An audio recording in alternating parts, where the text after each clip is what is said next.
د ننګرهار مرستیال والي جلالاباد ښار کې د وروستۍ طبي پیښې د شهیدانو کورنۍ غړو ته فاتحه وکړه. د ننګرهار مرستیال والي مولوي غلام الرحمن حیدري چې دفتر رئیس مولوي شاهد نوراني او یو شمېر نور مسؤلینو یې ملتیا کوله د جلالاباد ښار مرکزي غوچکو سیمې ته ولاړ او د وروستۍ طبیعي پیښې د شهیدانو او ټپیانو کورنۍ غړو ته یې فاتحه وکړه او ورته یې د ډاډګیرنې او تسلیت مراتب وړاندې کړل.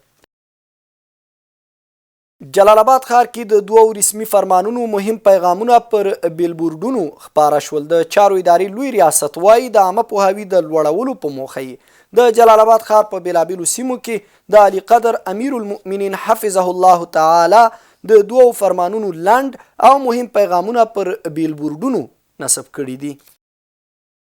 ننګرهار کې د پسرلي په رانږدې کېدو سره د نیالګیو کینول پیل شوي دي. ننګرهار میشتې وایي ځکه نیالګي په خپلو کورونو او سیمه کې کینوي چې چاپیریال ورسره ښکلی او هوا پاکه شي. دوی دغه راز له خلکو غوښتنه کوي چې د نیالګیو کینولو ترڅنګ د ساتنې او روزنې ته زیاته پاملرنه وکړي.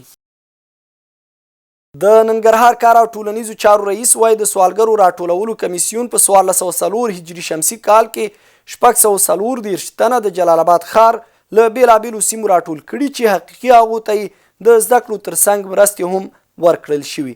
بل خوا بیا ننګرهار میشتې د سوالګرو ټولولو برخه کې د لا زیاتې هڅې غوښتنه کوي.